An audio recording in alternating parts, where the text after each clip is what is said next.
Good morning. Here we are with my lovely skeleton Stan, and today we're going to be talking about shoulder blades. Now, what I love about shoulder blades, and as I mentioned in the little write-up, is that this is really a gentle approach. When we can free up the shoulder blades and the relationship to the shoulder blades and understand the shoulder blades as they relate to the rib cage and the spine and the neck, outward to the hand, downward towards the feet, we begin to see them really as a center point to what we do with our arms, right? And if you think about our arms are all about embracing and gesturing and adding emotion, right? So when there's a little bit more freedom here, we're able to express that much more clearly through our arms and out from our heart through to our hands.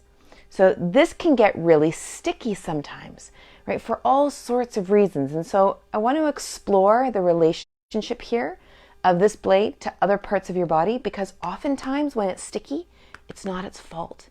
It's sticky as a response to other things that are going on in the body, right? And we're actually seeing this with people who are post-COVID, who have a lot of breathing and pneumonia type of scenarios, is that this area can become tighter and tighter and tighter, more limited, and this can become that too, right? So that's just a food for thought. Okay, so we're going to be putting Stan aside, and we're going to begin with some shoulder rolls.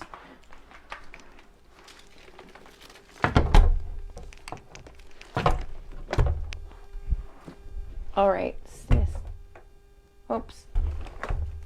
This video is going to be more about me setting up Stan. So we're going to be sitting here and begin with taking your shoulders up to your ears.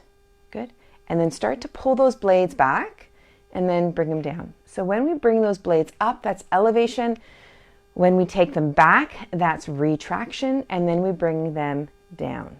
Yeah, that's depression. So up and then roll them back to retract, and then bring them down and relax. So I want you to pay attention to what you can pay attention to. Because the blades are on our back, we don't often pay attention to them. And oftentimes, even when we simply move them, we're not even really sure what's moving. And as a result, people can get into their lower back here. And so as they bring the blades down, instead of just having the blades come down, they use their lower back to bring the blades down.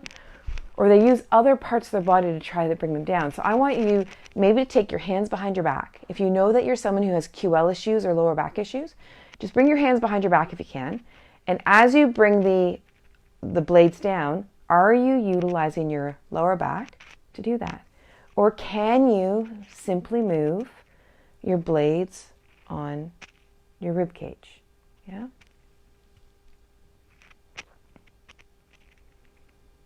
Okay, good. So now I want you to add the breathing to this. So you're going to inhale them up and then exhale them back and then down. Inhale them up, exhale them back and down. Now again, watch to see, are you throwing your head forward? Are you sticking your ribs forward at all? Are you bracing to keep anything in place? And then what I want you to do is just to move your blades to the degree that you can and that you're aware. Yeah?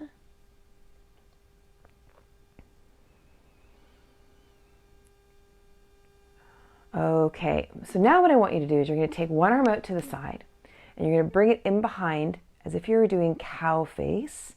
So those of you who are known to yoga, you'll know what cow face is. Those of you who are new, you're rotating this arm bone here, the blade's moving a little bit and your arms coming behind. And then the other arm comes on up, and then you bend the elbow and you just rest the arm there. Right? We're just going to rest like that. No strap. You don't need to grab your hands behind. You just need to rest the arms here. Okay, good. Then you're going to bring the arms down. Other arm's going to come back. This arm's going to come up. Now again, when you're doing this, here's what's important. So the primary articulating joint is the shoulder, right? So we're bringing that shoulder joint and the arm bone behind as the arm comes behind. This side, the arm comes up, the elbow and the wrist are along for the ride, then the elbow starts to move. So this is the primary articulating joint. So lots of times people will do this to bring their arm behind when they don't have that range, Or if they bring the arm up overhead, they'll raise the shoulder up to bring that arm overhead. So pay attention to what you're doing. Now, what I don't want you to do is as you bring the arm up overhead, I don't want you to keep your blade still because that blade has to move. Let me bring Stan back over. That blade has to move, right? So if you look closely here, you can look at this on Google, but there's this piece here that connects to the arm bone, which is the humerus. This is the glenohumeral joint. This glenoid fossa, the blade needs to move into upward rotation. So this lower angle here, the inferior angle, and the whole blade needs to rotate to bring this arm up overhead. So the problem with a skeleton like this is this blade is stuck to the rib cage, so we can't really demonstrate it. But the blade needs to rotate up so that this glenoid fossa is pointing up like this. That's what helps bring that arm up overhead. If you hold this blade down and bring the arm up, you're not going to get there, and you might get impinged in through this area here. So this is one of the reasons we want to facilitate good movement through that blade. Okay, so think about that as you're moving the arms up into Gomukhasana. Okay, so that you're not holding the blades down as you come up. Just notice if as you bring the arm up, you want to, and this is the great thing with the screen, right? Notice if you want to do that, right? So if that's the case, start here, then bring the arms up. Okay, so if you're just doing one arm, the other arm's behind you, just start here and then bring the arm up, as opposed to bringing the arm up or as opposed to bringing the arm up. Because sometimes what can be a limiting factor is the muscles in through the front or the tissue in through the front of your chest. That can be limited because there's a point of your shoulder blade that comes forward called the coracoid process. And that can get tight with that tissue, and then the blade won't move as well. That's one reason. So if you come to here first and just feel that, and then bring the arm up, then bend the elbow, you might find that this whole area between your neck and your shoulder just is in a lot better position without you needing to hold it down hard, right? All right, so up and then back. And again, I think I mentioned this, as you bring the arm back, avoid this part. So if you notice yourself side bending, then just come back as far as you can, only as far as this shoulder is actually doing the movement. Okay, good. Now just take a breather and notice what you feel with your limbs connecting into your joint and your blades on your rib cage. Maybe you notice something different into your belly. Maybe you notice something different into your legs or even up into your neck. It's really interesting how the blades can impact so much of how we feel through our body. Because like I said earlier, I have found that a lot of times when someone's really sticky and stuck in their rib cage or in their shoulder blade when they're sticky, let me try that one more time. When they're sticky and stuck on their shoulder blade, it's not about the shoulder blade. The shoulder blade is responding to other forces at play. Yeah?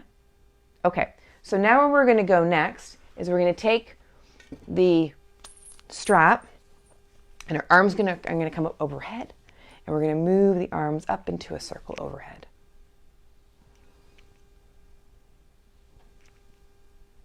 Now again, if you need to be here, because that's what gives you a little bit more freedom, and you want to be careful that I noticed that I was just doing that a little bit. So we want to avoid the rib cage movement. So the arms are moving overhead, and the articulating joint is that arm in the shoulder socket.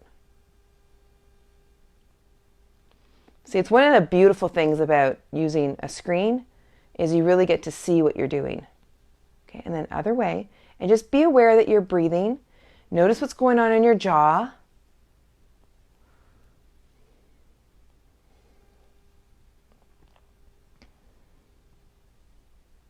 Okay, good. Now, let's bring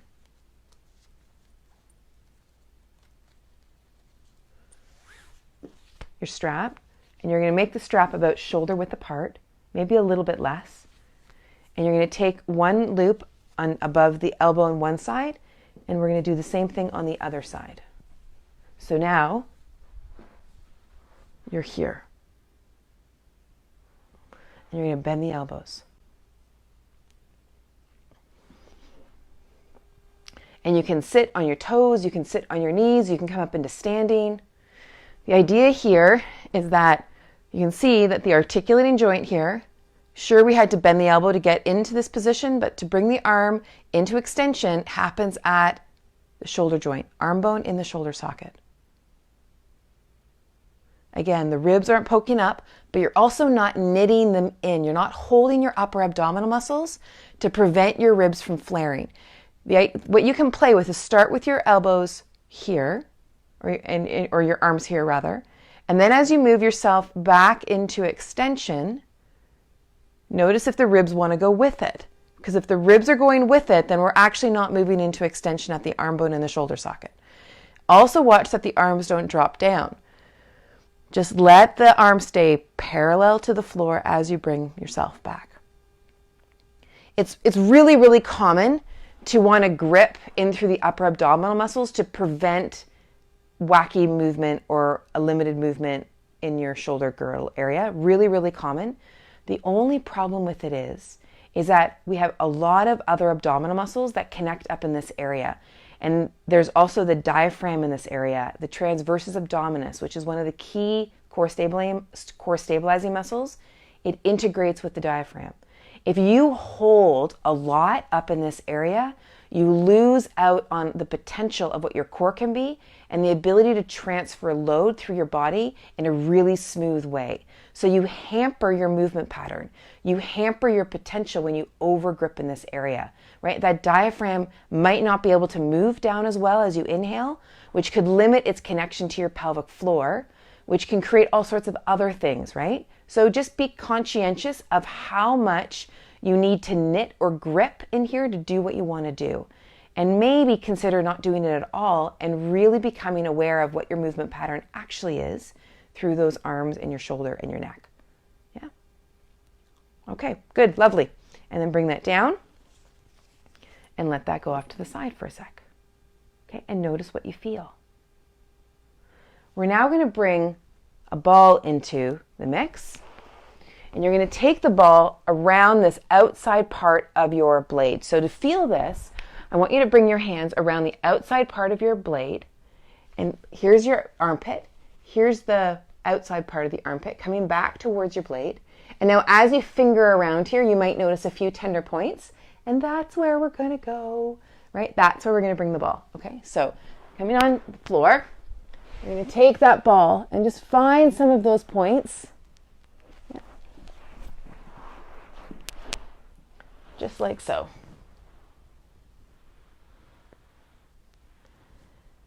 And this might be a little bit uncomfortable. It might be. And just be gentle as you come into some of those points.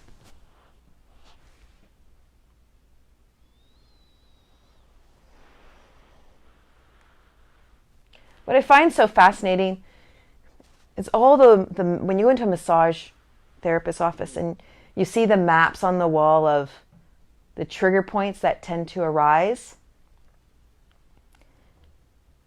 and how they're really common amongst people. All right, so there are these patterns which happen in us as human beings. All right, lovely. Okay, good. And then let that go. Okay, and then other side.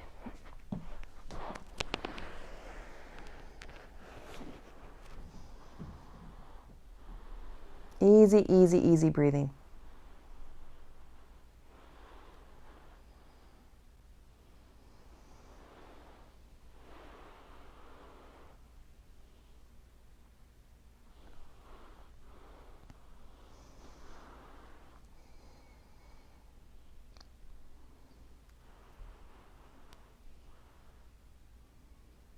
All right, lovely. Okay, and then come off. All right, now, one thing I love to do after utilizing a ball is, to me, it's all about awareness, right? And becoming aware of how your limbs are moving and then helping to retrain better movement patterns. So now bring the arm in behind and bring the arm up. Maybe you stopped here on the way up before, but just notice if there's a little more freedom in how your arm bones move. And are you compensating less between your rib cage and your pelvis? Is your arm bone being more of the primary mover here?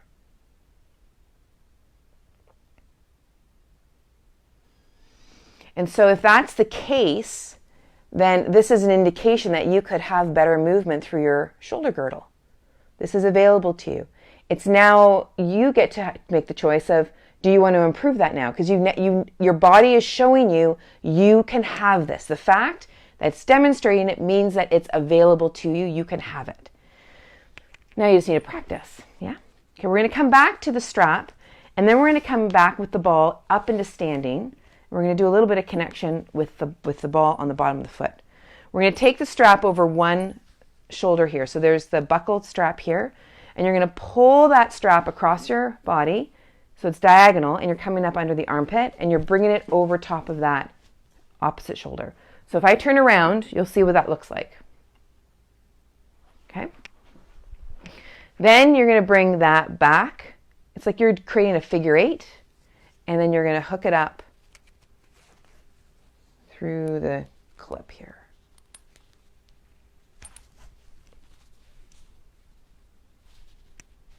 Okay, so now what it looks like, and I'm bringing the buckle to the back of my body. So that's what it looks like here now. Okay. Okay, so let's come up to standing, grab the ball again. And you're going to take the ball underneath your foot. And just place it initially so you've got the ball right underneath the forefoot. And you probably have a variety of different ways that you can roll the bottom of your foot if you're familiar with ball exercises. I simply just roll the ball up and down, and then I might move my foot left and right on it. I just like to play around and explore what's underneath my foot. There's all sorts of systems out there for people who have ball rolling systems. If you get really fascinated by ball rolling, I recommend you check them out. Right? And all you need to do is Google them. I know about Yoga Tune-Up, and Jill does some really great stuff with the ball. There's also the melt method. I mean, there's so many. There's so many, and I've heard all good things about all of them. Right? They're just different, right? So you get to play around with them and explore them. For me, the bottom line is I don't want to have to rely on a ball to feel better. It's great as something if something's happened, but I ultimately want to improve my movement patterns so that I don't have to use the ball. That's ultimately my aim. So the ball becomes a tool of awareness. It's not really, in my books, a massage tool, although I get why it is. And I do use it for release, but the focus is helping them to retrain the movement pattern. So I function better. My movement is better. There's better consistency and coordination so that I can do more. And the ball just becomes a tool as I need it, as opposed to an everyday thing. Yeah? So it's not a daily vitamin in my book. It's a tool in the toolkit. My yoga practice is my daily vitamin. Okay, good. Now let that come down. And what's really cool is that we start to see the relationship of how we stand to, and the feet being the punctuation of our posture, to what's going on through our shoulder girdle. So you now standing are probably noticing a few things up in your shoulder girdle, right? And they might be feeling a bit better. Now, I'm not going to do this in this practice, but if you're playing with this, you could then go into Warrior 2 or Triangle or Warrior 1 without arms and start to notice this relationship between your rib cage and your shoulder blades and your feet. Something just to play with, okay? Okay, so we're going to come down and we're going to grab a mat or a blanket. So you can use either or. This is a felt pad. It's a firm piece of wool padding that I love to use for a side bend, but you don't need to have a firm wool felt pad to do this. You can just use a blanket. To use a blanket, you would just do something like this, right? And roll this up.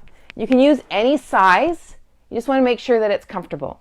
You might also need a blanket for your head as well. So here, I'm going to place this so it's right at the mid part of my rib cage. So when I'm setting this up, Facebook might not like me saying the word nipple, but I'm going to say that, is I set it up so that I'm getting in line approximately with that area of my body. Now, when I lie on it, things are going to move, right? Because body parts move. But the idea, that's where I initially line it up, because I don't want to be low into my lower part of my torso, and I don't want to be into my armpit. So it's right through this band here, okay? But don't try to line up your nipple once you're on it, because that might be difficult for some of you. All right, including myself. So here, I have a blanket.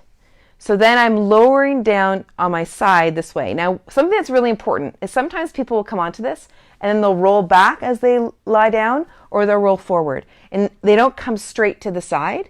When they don't come straight to the side, that tells me that there's something limiting them somewhere through here. I can't tell you exactly what it is, right? And then they'll lie back like this because the tissue is not kind of giving. Yeah? And so I want you just to pay attention to that. I'm going to show you this closer up now that you see it. So if I come up closer,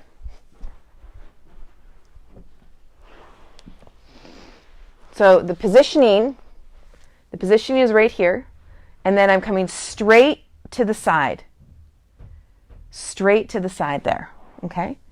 So sometimes people will roll back, sometimes they'll roll forward, but I want you to notice at what point you come down that you want to roll back, and then set up the blanket so you can just rest your head there, okay? And then just relax. Good. You're going to watch to see if that hip rolled forward. You're basically coming straight to the side and then noticing what limits you from being straight to the side. Yeah. It's as simple as that. Then what I'd like you to do is think about your sides of the ribs here. And I want you, without increasing the volume of your breath, I want you to breathe into the side of your ribs. And so not increasing the volume of the breath is really important. So you might notice that your breathing is more in here or more up here. I just want you to move the attention of that breath to here.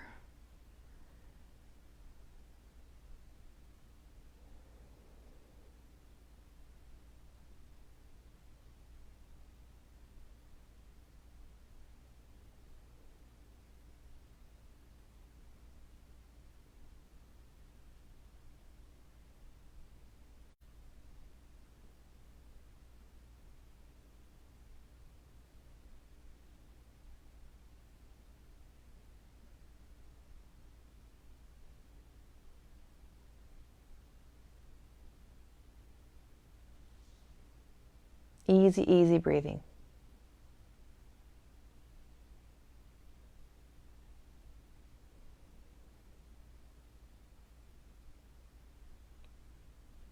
Okay, a couple more breaths. And then come off of that, and I want you to lie on your back. And notice what you feel. I'm going to scooch back towards the mat. I want you to notice what you feel left and right and what's different.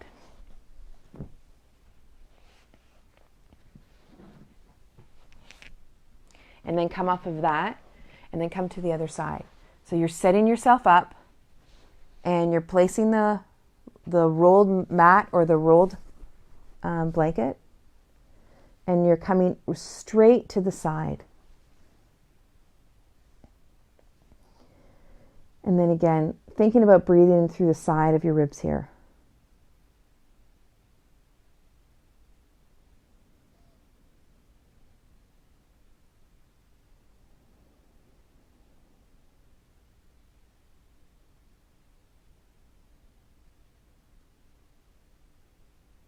One of the common patterns that are being seen with people who are post-COVID sickness is they're really limited in through that rib cage,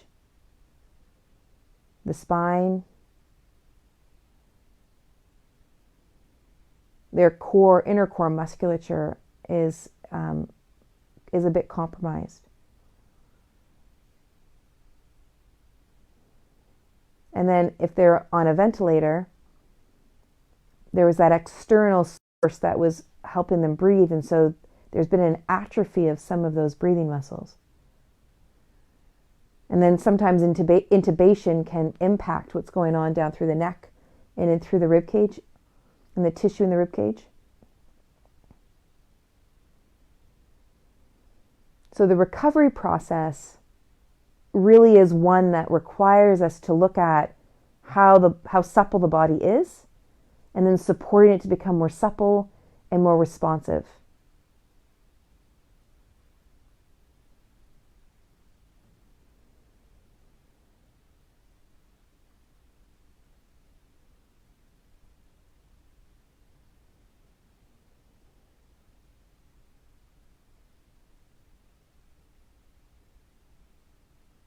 All right, good. And then come off of that, and again, lie onto your back. And now notice what it is that you feel.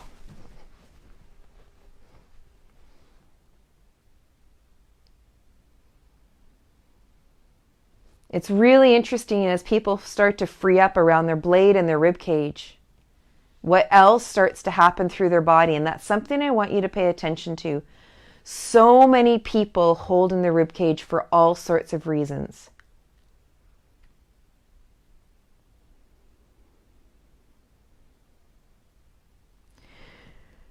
Take your right ankle up onto your left knee. So now you've got your ankle onto your knee. And you're going to gently roll one way, and then you're going to roll the other way. So pay attention now with this movement. Pay attention to your ribs.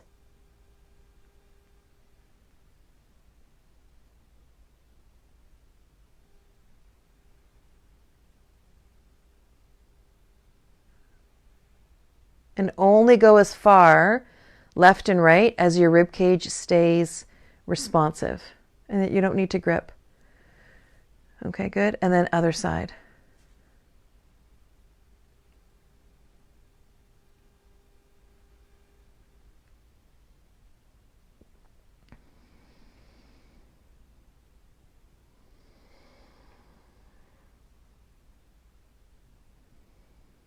Nice. And then take that ankle off, all right, and then come on over. We're going to come up into kneeling again. Now you can also do this on the floor. I'll show you what you can do on the floor too. I want you to bring this sandbag or your bag of rice and just rest it here on your legs. So you're in kneeling, you're supported with a block underneath your bum, and you're just here. Now if you would prefer to be on your back, then you can be on your back like so, and just place the sandbag here at your pelvis so you can be there as well.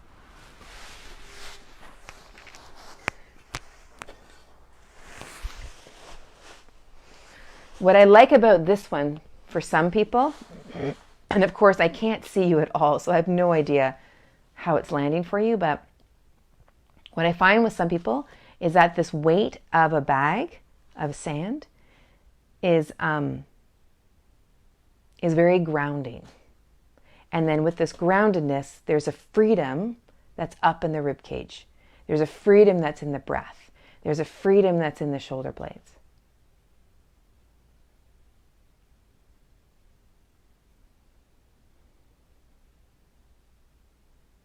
So just notice for you, and whether it's on your back with the sandbag on your pelvis, or whether it's here, just notice what you notice. And is your spine in standing, or in sitting rather, is it becoming more vertical? I really love the line that a well-functioning body surrenders upward. There's so much ease inside of that. Like that's the core. There's so much calm inside of that. There's a responsiveness that's inside of that. And so when we think about a gripping or a bracing pattern and how that might be limiting to just our ability to sit and stand, how much more effortless we could be. Now, yes, we have our patterns that are responses and reactions to various things through our life. And so we get to pay attention to those.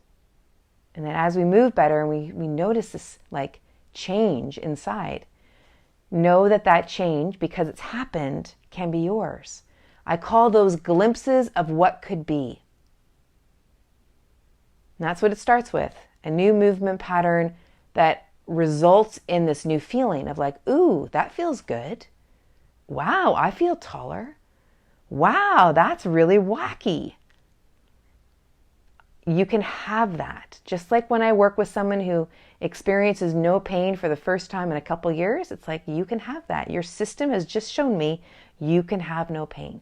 Now the trick is the consistency of practice, of helping that coordinated pattern become more your default way of being. That's the practice.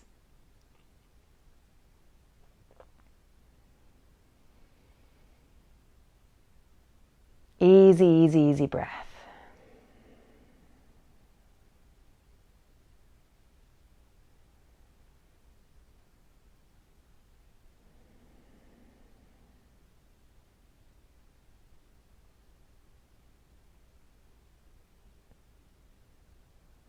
Okay, now from here, you can take the sandbag off and you can lie onto your back, or you can stand seated and just come into a quiet space.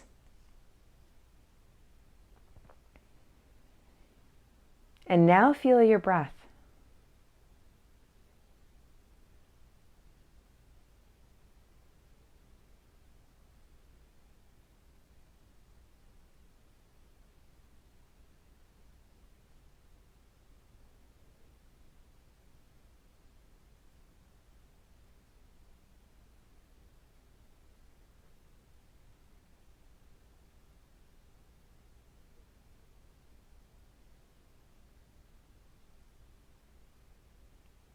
And notice where you feel your breath in your body.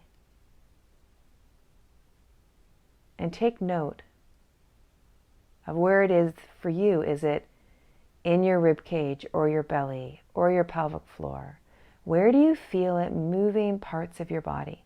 What parts of your body are you now aware of that you weren't aware of previously?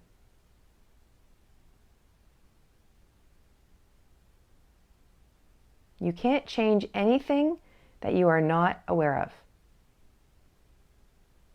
So as you become more aware, you become more clear on what's working and not working and where the real problems are that need to be solved. There'll always be problems. We just want to have different problems one year to the next.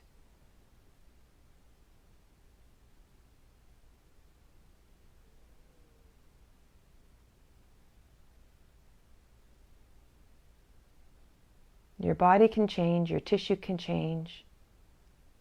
Doesn't matter the condition. It can change.